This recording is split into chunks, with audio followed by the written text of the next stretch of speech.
Bonjour, très chers compatriotes. Ezali Wabino Pierre Mike Molowai. Les autres toujours relever la situation il y a République démocratique du Congo. Makambozo le Kanakati ya République démocratique du Congo. Peli banda ya République démocratique du Congo. Congo na yo.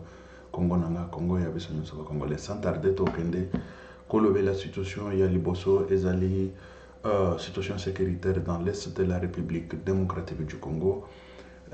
Déjà, Bilili et Zawana, Museveni, Nalobaki Angwawa. Quand nous avons la guerre avec Kagame, sans oublier que nous avons la guerre avec Museveni. Et ça, c'est clair. Museveni a tindi déjà les militaires naïe et tout ça.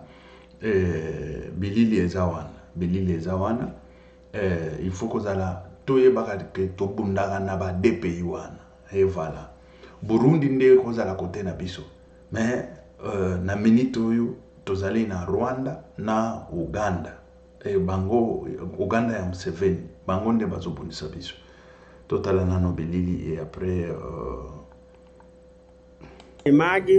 imagi anzida UPDF sodame Uganda bemondo UPDF eni wani boda imagi anzida UPDF sodame Uganda bemondo eni gibe monda nda gibe mondo officiellement barrière ga da yogi abu gidi eni bare ka woni eni tin ni da shell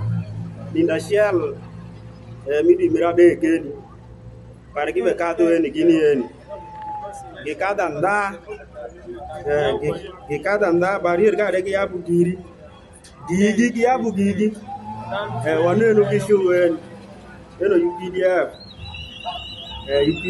si flege be kodo ge mandale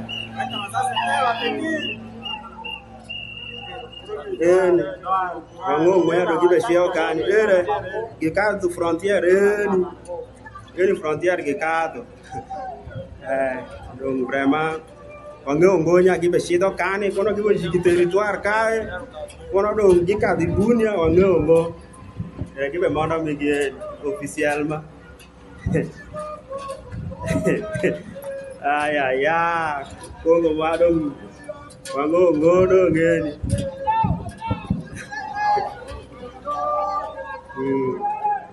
PDF mondo eni PDF mondo bozo mona Bilili ndenge bazokota déjà na bazotinda basoda na bango ndenge atwitaki même chef d'état-major na bango azali mwana Museveni o ya bondisi Rwanda abondisi biso et tout ça bon to ebaka que départ ya Kagame et vous allez départ ya Batuana to ko ya ko la situation wana yango to banda nango na lombango mais to zali na situation mususu awa ezali oyo ya bashadari babandi ko bimamba bakomi ko sala ba déclaration et tout ça moi j'ai vite compris que c'est parce que il y a eu la proposition il y a un gouvernement d'union nationale le gouvernement wana Félix a eu que sa biso sous sonité. Vraiment, on déplore pour le gouvernement sur les cas. Mais cette fois-ci, Félix a eu que sa biso sonité. Parce que bato yo, bafandika, bazalaka na ba gouvernement, bakenda ba ibaka, bakenda ba rendre pays na biso, tokomaka ba umbu ya ba Rwandais, tokomaka ba umbu ya ba Ougandais, avec quoi? Avec la corruption, avec quand on parle de malgérance, c'est la corruption. Corruption, c'est le mususu, mais au Congo, ce qui bat son plein, c'est la corruption. Et c'est ça. Mais Félix, on t'a donné confiance, mais tu travailles pour des individus, voilà des conséquences. Aujourd'hui, on fait que pleurer, Rwanda nous attaque, Rwanda ceci, cela. Et ça n'a pas de conséquences, ça va pas les lois azoya koloba, Shadari azobima azoya koloba, ministre ayaki, mais ayaki na retard, ministre azoki na koloba na bango nini. Il veut azukine na parler na bango makambo nini to landa nano bashadari wana vraiment c'est déplorant c'est là il voulait avoir des précisions sur notre communication. Depuis un certain temps, il a vu que les partis étaient au créneau et il a dit qu'est-ce que nous cachons dans notre communication. Nous avons dit que nous communiquons pour la population, nous communiquons pour que vous puissiez changer d'approche, nous communiquons pour que le pays soit bien géré. Ils ont pris acte et nous avons aplani, nous avons travaillé comme parti de l'opposition, comme on l'a toujours fait, mais nous sommes toujours respectueux de la Constitution et respectueux des lois de notre République. Nous avons également insisté sur la mauvaise gouvernance qui caractérise ce régime finissant. Ils ont dit qu'ils ont beaucoup de problèmes à régler, mais ils nous ont promis qu'il faudrait que nous soyons patients parce que les choses peuvent s'améliorer d'un jour à un autre. La réunion devait avoir lieu à 15h, mais le ministre s'est pointé à 17h. On ne sait pas pourquoi, mais nous comprenons les hommes qui sont devant nous et ça s'est passé comme ça. Nous pensons que prochainement, ils vont s'améliorer. Voilà, Bangoana, Babandi Makelela, parce qu'il y aura gouvernement d'union nationale, et souvent c'est toujours le gouvernement d'union nationale. Le gouvernement d'union nationale, on prend tous les rebelles, les bandits, les criminels, les voyous, des faux opposants, tous les gouvernement. Et c'est ce qui se passe, toujours que nous sommes comme victimes et les peuple. Victimes à ce peuple, pourquoi? Parce que Mbongo Yaga, que la République démocratique du Congo est préparée dans le militaire et qu'on armement ya malam, mais on fait que détourner, on fait que c'est comme ça. Au Congo on a et c'est là il faut que ça finisse au moins une seule fois pour toutes. Bota là Kalashnikov oyo banani na biso bazanango aka soki nini aka 4 aka soki 16 aka nini, mais ezana minduka mususu oyo eza automatique. Et puis botalaka pe ba kilométrage ya masasi wana ekomaka wapi, ekomaka combien de kilomètres et tout ça, ezali lelo oyo na guerre lelo oyo minduki ya ba 1 mètre 150 mètres escali ça c'est zokoela ba beti di ça c'est 150 mètres ezokoma même kunate. Mais aussi longtemps tous na masasi ko beta 300 mètres 400 mètres même ba kilomètre ekokoma koma ba kilomètre ekokoma nango lelo ezali susu ba masasi ya mike wana ya nani te kosomba eloko moko botala neti oyo bozomona munduki chaque militaire azaboy armé lolengo wana il va bien défendre la République. Mais ceux qui bazwa na ba nani ya mike bon bango moko kuto bazobunda même kuto te bazobunda même kuto te bazotika na armé na ba biloko ba kei ozomana impunité wana c'est batu neti ba shadari batu neti ba nani, et c'est ça, ce sont les mêmes individus qui vont rentrer encore dans le gouvernement. Mais non, c'est là il faut essayer là vraiment, il faut tout changer au moins de données. Voilà, botla na no mwa mtuki.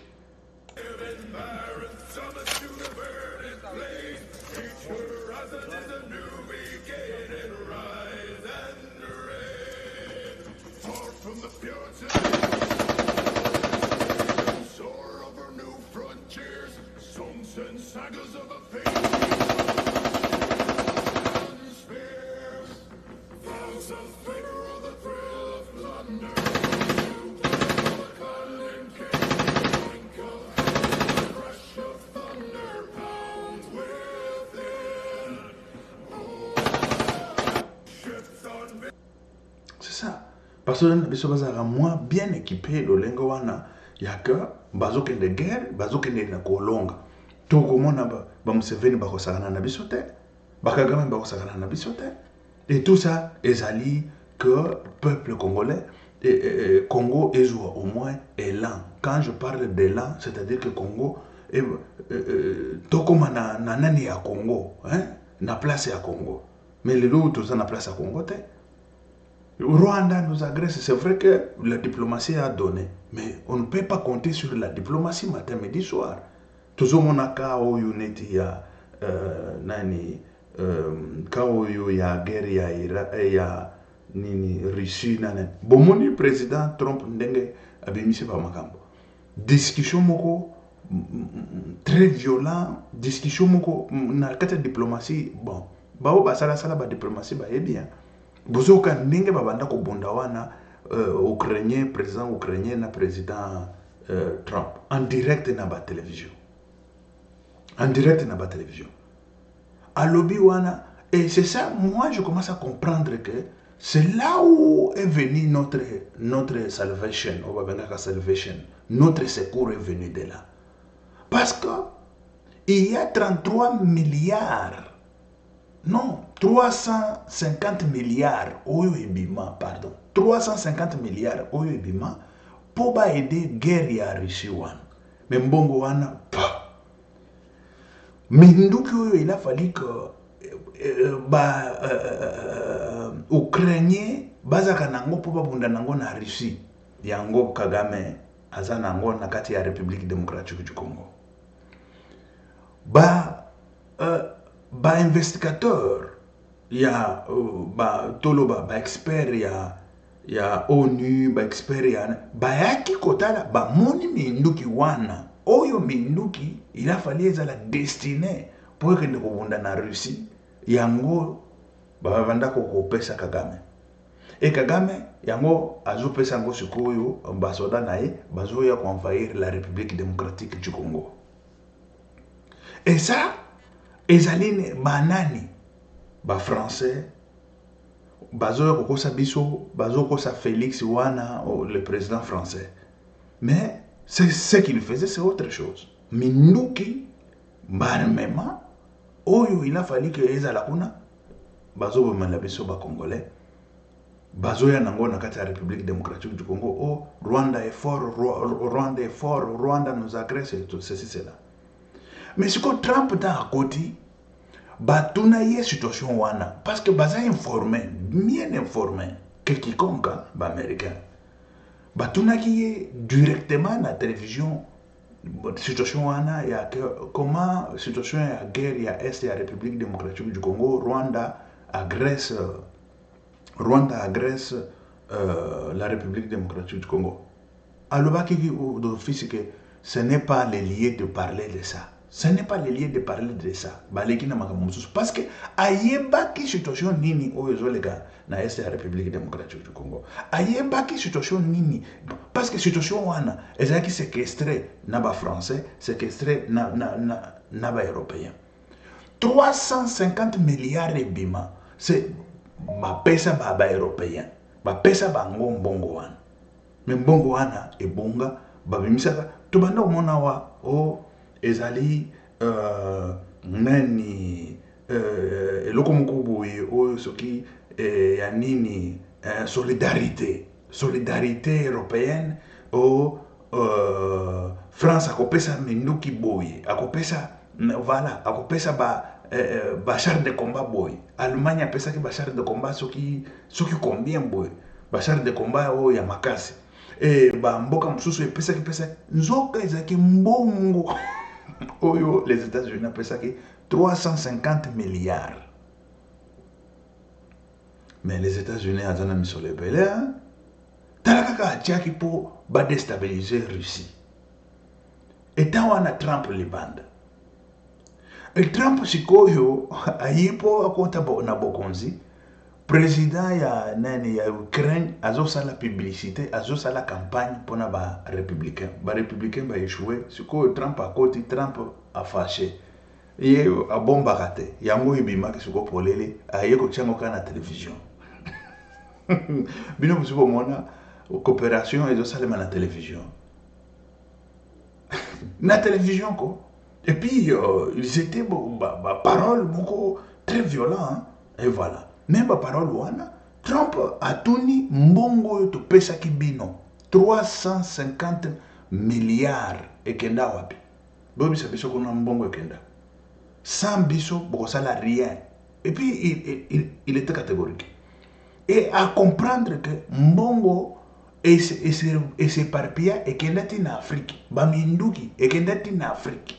Minduko il a fallu que Ukraine azala nango et que dans Afrique wapi dans l'est de la République démocratique du Congo. Et comment qu'on a ndengeni Trump baebi yango bomona ki babimi sanction ba na Rwanda parce que baebi que Rwanda allait mbongo ya 350 milliards oyo ebima na États-Unis. Rwanda il fait partie ya mbongo wana yango tozopesa ye makasi pour attaquer la République démocratique du Congo. Méchant sikoyo ya Trump alobi bato oyo tozopesa bango misolo mais bazosala publicité mpona banani badémocrate yango ozomona sikoyo baniki bango basanction. Et c'est ça même le moment où la République démocratique du Congo doit profiter pour t'organiser armée, t'organiser et le Congo ya makasi ya bien, ya que tobeta Museveni, tobeta na Kagame. Tobeta Kagame, tobeta pe na Museveni. Totia wa bomoni ba soda ya Museveni ndenge bazokende. Ba oyo bayoka kene Rwanda, bazoka kene Rwanda. Basoda Museveni bazokota na nani bazokende directement frontière pour bakota na kati ya République démocratique du Congo. Et puis mwana na ye wana ya Museveni o yaza chef d'armée, chef d'état-major ya armée azoloba on va signer le pacte, on va signer des accords avec le Rwanda, c'est lui qui attaque Rwanda a attaqué nani. Mais il a oublié que ba pays wana les mbongo 350 milliards, bazaba bénéficiaire, il y a 350 milliards. Et mbongo wana, et c'est ça que vous avez aux États-Unis, et Trump, azana kanda, azana méchant, bango nyonso il faut bakende. Mais la République démocratique du Congo doit se préparer en conséquence. Pour tout se préparer en conséquence, il faut qu'on armée na biso. Ezali ba défiler autour mona armée, on n'a pas besoin de défiler. On n'a pas besoin que mon basoda baso tambola bazola que ça biso ba civil minduki bazola que ça mais na tamba za na guerre kona eloko mokote bazoki ma sans même ko beta lisasi moko sans même bayo ka lisasi mais bango bakimi bayo ki même lisasi te mais bakimi na za na bilili yao bazoki ma pe bazotika munitions bazotika ba biloko nyonso bazotika makambo tout bazokende et basoda bango wana awa namoni 8014 éléments, il y a garde présidentielle. Déjà 8000, c'est suffisant pour nous. Écoutez, pour nous lutter tout d'abord quand la guerre est zoya. Lorsque nous avons, parce que le Rwanda a 22 000, je ne sais pas, peut-être il a multiplié même fois 2, il pourrait, mais na effectif naïa depuis là, Rwanda avait 22 000 hommes. Mais 22 000 hommes avec 8 000 hommes, bako les bazoya na facilité le lengo na te. Seulement 8 000 hommes ba garde présidentielle wan. Bako ko sala Rwanda guerre pe Rwanda a toki pe makasi. Mais je ne comprends pas comment est-ce que la République démocratique du Congo Batouana, même les c'est bétamité, bakimi, bazokima. Ce qu'on bat, il y a le nini, tozan nini. Et tout ça, ça vient parce que, Nakatia gouvernement, Félix Antoine Tshisekedi Tshilombo, Zambe wa Mesumba, Yeboalo. Nga na ebi ndenge makambo wana ekosilate. Nga na ebite. Mais le grand problème est ali. Il faut ça la gouvernement parce que Félix a commis un mandat naé. Ba gouvernement d'union nationale, ba gouvernement ni pour le moment ezali gouvernement il y a crise. Gouvernement il y a crise, ezali gouvernement oh yezota la makambo ya bitumba. Tout ça bitumba. Et après là, on va faire le gouvernement d'union nationale, gouvernement sur il y a nini à gauche et à droite babylon. Mais pour le moment, ezali gouvernement il y a bitumba. Mais oui, gouvernement bitumba ezali gouvernement ya bango baza parti politique bazoya tozoya kende kolia na gouvernement. Et c'est ça la politique de la République démocratique du Congo. Et c'est ça la politique quand je parle de c'est ça la politique de la République démocratique du Congo. Eza bongo. Ba pesi bango il faut batoni sana mabenga bazwa bambongo ya ba campagne présidentielle bazwa bambongo ya banani basombaka bandako na poto basombaka bandako et tout ça. Et c'est ça. Tant que tous en guerre ezokende na koya basi bazui parti monene ya République démocratique du Congo au lieu de cette situation wana tant que déjà sur le plan international basi batie ba embargo batie ba pesi bango ba embargo ba sanction et tout ça mais il ne faut pas être dans la distraction. Il y a aucun de le gouvernement, il y a l'Union nationale, Bachadari, Boya, Toyibaka, Boyibaka, Mbongo, Banani, et Soki Banani, Basi Ibi pendant longtemps, et Koki Bango. Et Koki Bango, pour le moment, ils ont gouvernement de combat. Parce que nous sommes dans la guerre. Nous sommes dans la guerre. Ils ont gouvernement du combat. Mais quand on ne fait pas le gouvernement du combat, de mêmes individus reviennent. La République démocratique du Congo ne va pas décoller. On serait toujours esclave yaba rwandais, naba ougandais. Et les jours où même sur le plan il y a diplomatie, ça ne marche plus, ce sera un chaos dans la République démocratique du Congo. Ce sera un chaos. Parce que le gouvernement change partout. Aux États-Unis, le gouvernement a changé. Et vous avez vu directement la coopération entre les États-Unis et l'Ukraine, comment est-ce que ça donnait. C'est parti, le monde entier a vu ça. Il y a des millions de visites de ces images-là parce que les gens ont vu. Bon, ils avaient d'autres images, ils avaient d'autres, je ne sais pas quoi, mais un fou là qui est entré au pouvoir, il a changé des choses. Et puis, il s'est chamaillé devant la télé comme ça. Il s'est chamaillé devant la télé. Mais chez nous, et c'est ça qui va se passer peut-être. Il faut déjà qu'envisager, déjà qu'on prépare, armé, qu'on prépare, de façon que on peut finir cette histoire le plus vite possible. Qu'on fasse déjà na Kagame, qu'on fasse na Museveni. Et c'est ça qu'il faut faire le plus vite possible. Il ne faut pas tout ça dans la distraction. Il y a un gouvernement d'union nationale, Bachadari, mais c'est comment? Bachadari wana, bangonde basali, baguerre wana, toujours mona basoda bazokima kima na front. Même ça c'est mon côté. Ce sont des mêmes individus là que le ministre est allé voir. Le ministre là, il est qui? C'est quel ministre? Nous voulons savoir. De quoi il s'agissait pour pas que nous soyons tant qu'aujourd'hui là, nous avons la guerre. Et cette guerre-là, entretenue par les chefs de Chadari, entretenue par les chefs de PPRD et tout ça. Mais on fait quoi? On joue à quoi? Nous voulons savoir, on joue à quoi? C'est là, ça ne peut pas se faire. Pour le moment, c'est le gouvernement, il y a Batumoko Boye, Oyu Yasika, et puis on cherche à tout si sa guerre. Tant aussi sa guerre, donc il y a élection, Oyu na ba gouvernement na bango, ko gagner ba élection, ba gagner ce koyo, ba ye na ba gouvernement na bango, ba ko ça et tout ça. Et le Congo doit changer au moins de rumba, doit changer au moins la direction, doit changer au moins. Quand je parle de la direction, ce qui veut dire qu'il doit changer des choses, comment faire des choses et comment voir des choses. S'organiser dans le gouvernement, s'organiser dans l'armée, dans la police, s'organiser partout, et qu'on soit au moins bateau, bazali respectable, mboka et zone na komata. Parce que Batouana, Batumoko wana, Bachadari, Banani, gouvernement quand il y a bandits, criminels et tout ça, on ne fera rien. On ne fera rien. On ne fera du tout rien. Et ça c'est clair. C'est clair comme de l'eau à boire. Parce que nous avons l'obligation de pouvoir armer notre armée nabiso.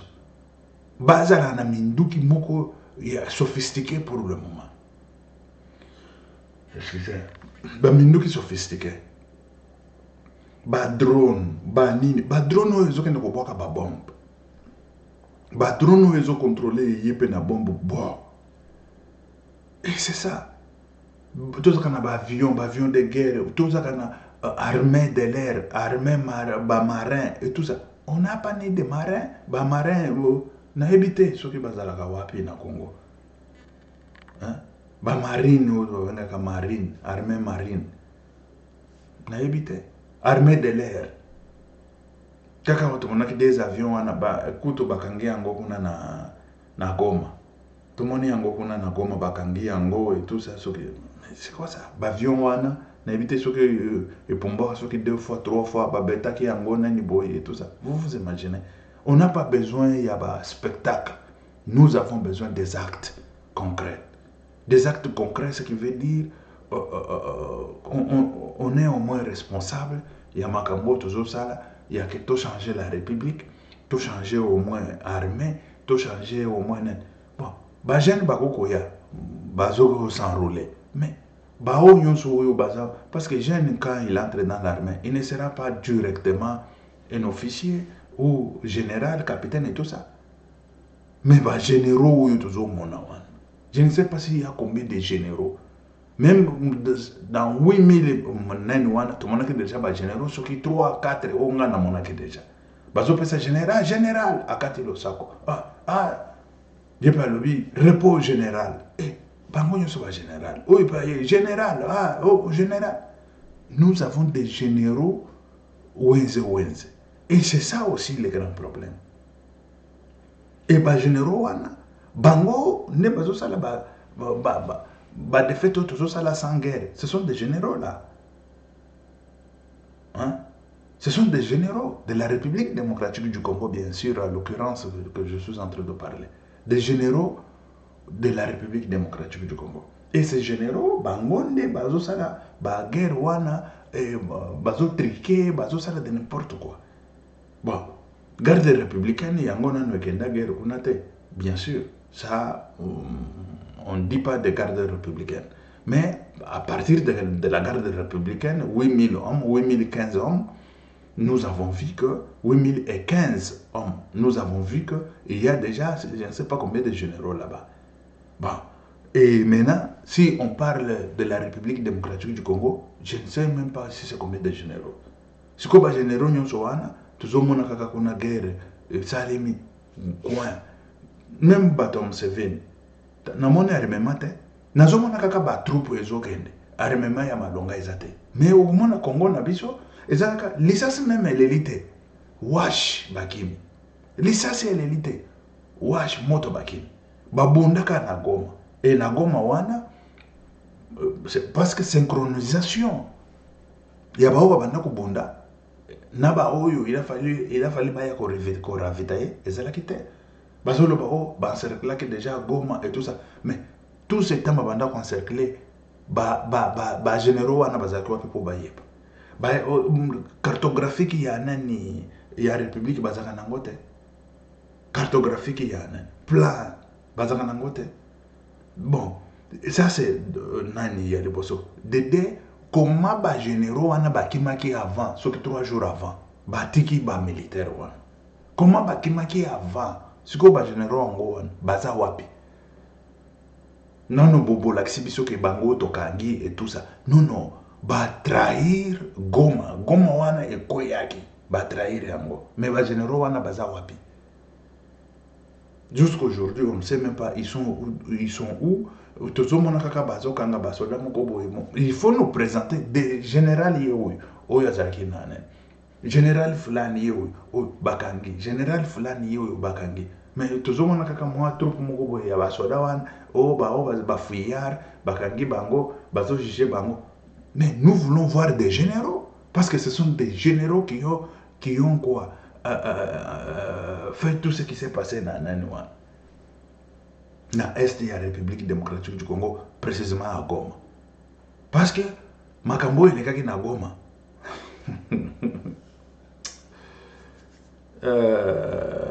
Trahir. Et trahison, ils ont armée, trahison, mais c'est là, il faut te combattre, il faut te saisir. Parce que Makambo, ils ont politiquement. C'est là où se trouve tout ça, politiquement. C'est là où se trouve tout ça. C'est grave, très chers compatriotes. Et tout ça, Batoyo, Nani. Batoyo. Il voulait avoir. Bangonde Bazo Salaba Biloko Nyonsoana. Et ce sont des Chadari et des Allez!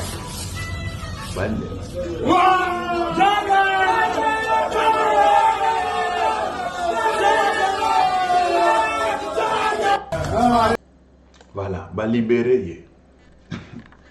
Azaki na lobwako ba libérer ye azalaki elombe soki marche ezali ye moko azokende kometia na mutuka ya ba soda bokanga ngaka kaka et tout ça bazui pe bake ko bomba ye na prison kono Soko kubima ye wana azocha siko mabolongo na se so ndenge nini. Bon, abimi wana Mike Mukebai. Mike Mukebai, ngana za Mukebai te, ngana za Mike Mulowai. Ye za Mike Mukebai, mutu ya Moïse Katumbi et tout ça. Ye wana dans la liberté, batiki ye azali dans la liberté. Et voilà. Ngalo batiki kabundu mais Mukebai abimite batiki bango tout kabundu Mukebai et tout ça. Et tous ils sont dehors. Et ça c'est clair comme de l'eau à boire. Et voilà. Toujours sengande armée na biso et pesaka biso sonité. Soni ya République démocratique du Congo sur le plan international. Toujours capé son.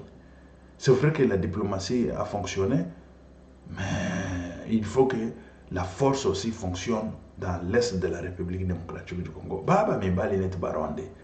Et baronde combien il y a armement na bango ezandenge nini oyo biso toko sombate la République démocratique du Congo et soki to sombi armement ngo mais ba mibali yango oyo bako kende kubunda ba oyo bazokima bon ba généraux tala mabon ba patron siko ye akokende na guerre ndenge nini baza ba généraux ba capitaine banani ba officier nyonso wana mabumu ba chef batonga ba immeuble na Kinshasa wana ya moyibi ya corruption et comment batouana bakokende na guerre bango bamona ki armée ezali couverture moko ya trafic d'influence et c'est ça il y a trafic d'influence ayi baka asalaka ba corruption ayi baka mbongo ya l'état ayi baka ba taxe bazando nyonso wana zando wana ibanda ko pesa ba millions et ba millions nyonso wana ibanda kende wapi ezokende na ba poche ba généraux na Kinshasa. Tant zolo ba na yebi situation wana ezokende na poche ba généraux mais tant guerre ezokoma kuna bazokima bazopesa biso kanda. Ok, merci très chers compatriotes tozokutana lisusu mbala sima. Que Dieu vous bénisse. C'était Pierre Mike Mlowai. Ok, merci, ciao, à la prochaine.